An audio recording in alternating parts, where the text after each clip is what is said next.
and I'm going to keep your pretty blue coat dry. Well, the narrator says that the gingerbread boy, look what he did. Look at the picture. He jumps right onto the back of the fox, and the fox begins to swim.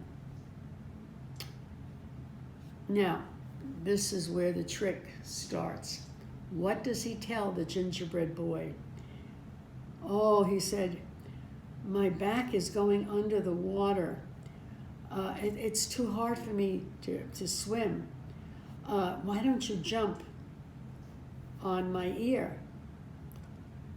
Well, according to the narrator, did the gingerbread boy do that? Yes, he did. He didn't want to get wet, so he pulled himself up next to the ear of the fox. And he says, yeah, this is better. And what does he do? He thanks the fox for thinking of him and for not getting him wet.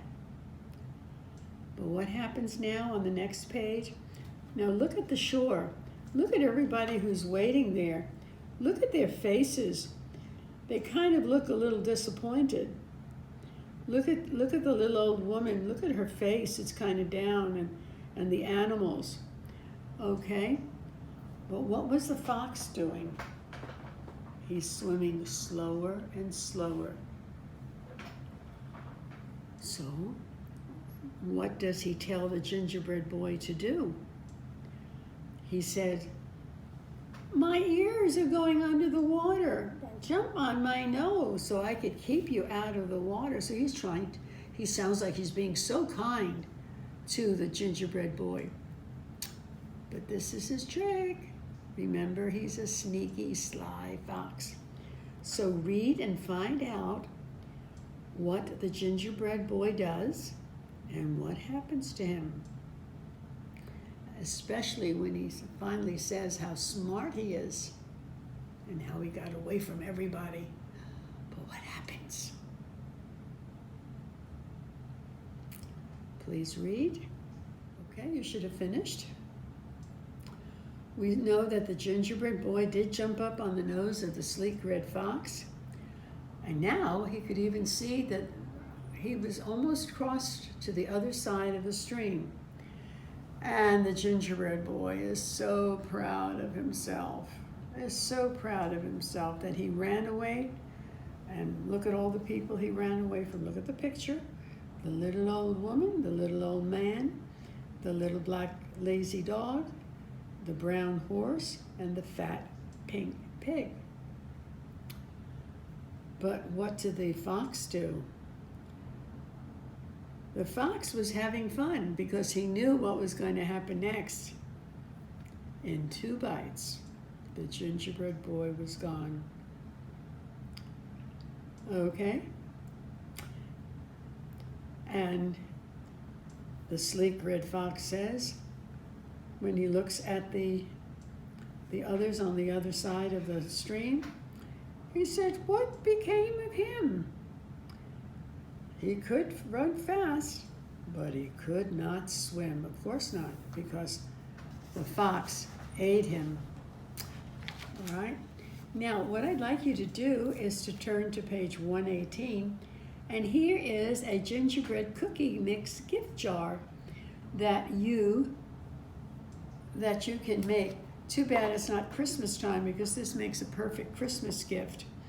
On page 118, you will see all the materials you need for making a cooking mix gift jar that you give to the person with the ingredients and the directions, and they can make their own cookie mix and bake their own cookies. Let's look at the recipe and the materials.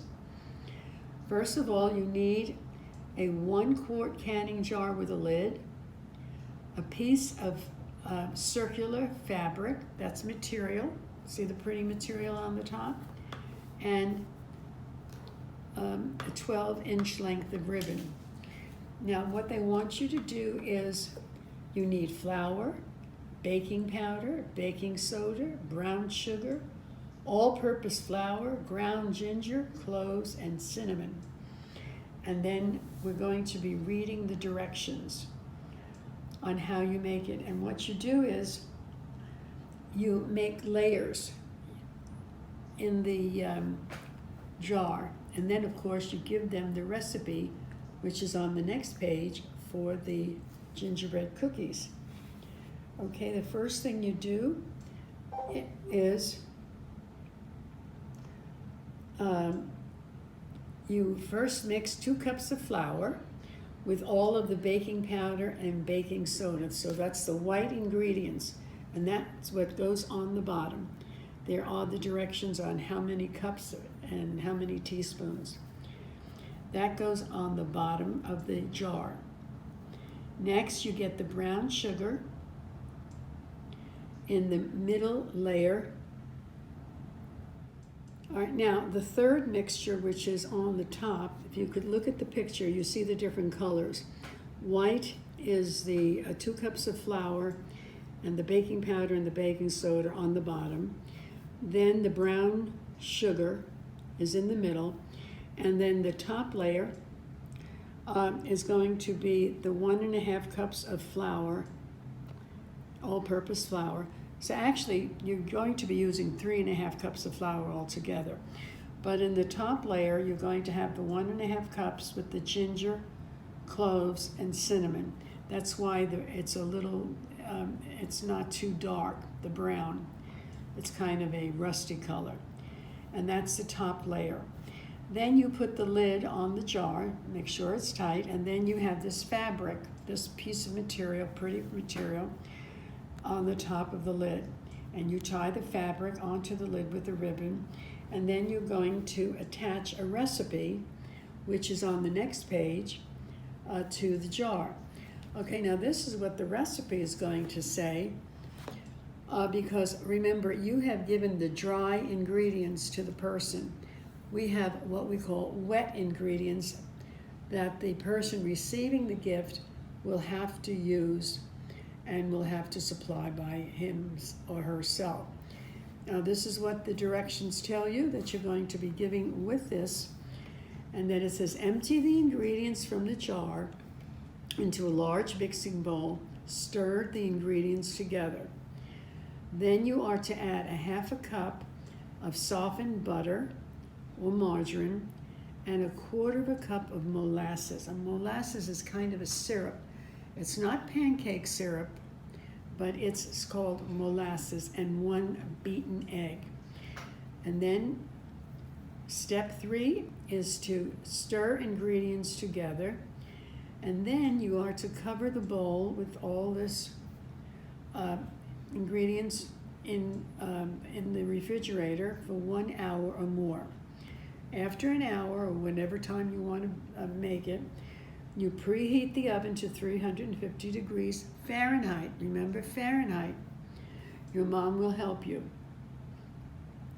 In the meantime, while the oven is heating up, you will take a rolling pin, or if you don't have a rolling pin, you could take maybe a clean can, something that will roll the dough flat to a 1/2 inch thickness on a floured surface. Now, floured means you take some of the flour that you have in the house, you put it on your table, or if you have a big tray, and that's where you roll the dough.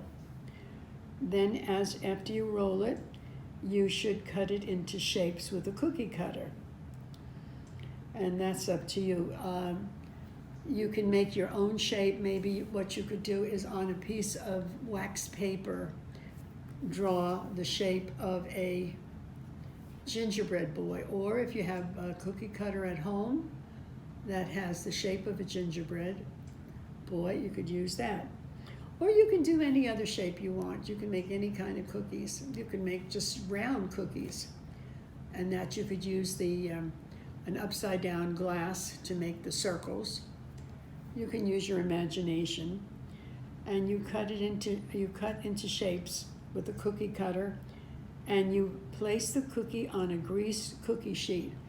You probably could use Pam, or maybe you could do also some melted butter or margarine, and then you bake for 10 to 12 minutes. And then when it's cool, you decorate with icing and candy and do whatever you want. Now, I suggest that if you ever do this and give this to a relative or a grandparent, that they don't keep it too long, or they keep it stored in a cool place. But that's kind of a neat gift to give somebody. Think about Christmas time.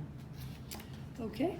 All right, what I'd like you to do is to do the last 2 pages, which would be workbook page 113. 113, you'd have to cut and paste and put the strips of the animals and the people on the top in the order that they chase the gingerbread boy. And then there's a word search on page 114. Okay? I hope you all have your new reading books, because we only have one more story to read before we start our next book. So please find out when the church is going to be open. It might be open on Wednesday, but you can call up Tony or Mrs. Dell, and she could tell you when. Remember, the church might look dark inside, but it's just to keep people from coming in.